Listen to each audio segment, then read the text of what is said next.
Welcome to Life for Abounding. Thank you for stopping by today. I'm glad that you could be here to share these moments as we think about the priceless Lamb of God. We're looking once again at Isaiah 53 and the second part of verse 53, verse 6. And the Lord laid on him the iniquity of us all. And we're looking at the burdened lamb today. Isaiah 53 verse 6, the last part. And the Lord laid on him the iniquity of us all. Emil Mettler was a restaurateur in London. He was also a good friend of Albert Schweitzer, and he acted as Albert Schweitzer's agent for the time that he served in Africa. He also was a member of the City Temple, one of the local churches in London. And one of the things that he did was, whenever there was a Christian worker in his restaurant, he would never let the Christian worker pay for their meal. And one day the secretary of the London Missionary Society happened to be in his restaurant and sitting at the counter conversing with Emil, and he noticed when he opened the cash register that there was this 6-inch nail sitting in among the coins and the cash. And he asked Emil about why he kept a 6-inch nail in his cash register.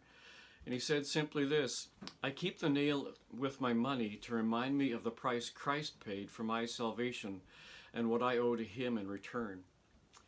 Well, as we look at this verse, we see the subject change from the suffering servant, the priceless Lamb of God, to the Lord.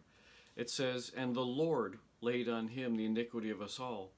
And of course, as we read that, we recognize that what the suffering servant did, the Lord did, because they were one and the same. And yet it was all done with the permission of the Father for a purpose. What the servant did, the Lord did. And as we compare the self-will of the sheep to the self-sacrifice of the lamb, the change of subject has the effect of saying, to think that he would do this kind of thing for people like us. It's sort of a statement of astonishment.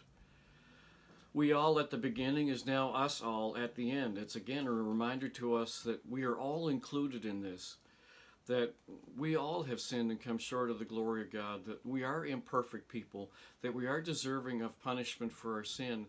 But in the mercy of the Father, he sent the Son to come and die for us on the cross so that we wouldn't have to take the punishment that is rightfully ours. And so on him is laid the iniquity of us all. We are all culpable. We're all equally guilty. We're each contributing our sin to the burden that was laid on Christ at the cross.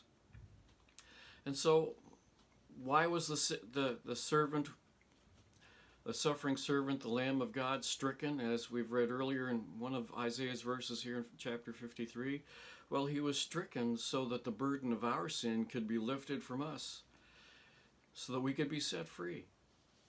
When the word is used here that the iniquity was laid, that word laid on him, it literally means caused to meet. And so the image that's portrayed here is all the sin of all the sinners are gathered together onto the Lamb as the substitute for us. The burden is off of us and it's onto him. So let me just ask you this question. Are you feeling burdened? Well, you don't have to, because there's one who took the burden and who bore it so that you wouldn't have to.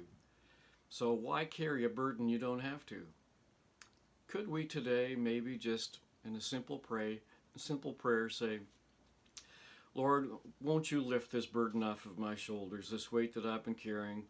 Maybe it's a burden of past sins that just keep creeping up on you. Maybe it's the burden of guilt of things you've done or not done. Maybe it's even a burden of guilt that others have given you. Whatever your burden is today, the suffering servant, the priceless Lamb of God, came to lift that burden from your shoulders and take it upon himself so you wouldn't have to. Won't you give that burden to him today? Maybe in your mind just picture yourself taking that burden like a knapsack on your back, pulling it off of your shoulders strap by strap, and then handing it to Jesus and letting him take that burden for you, because he's more than willing, and he does it because he loves you.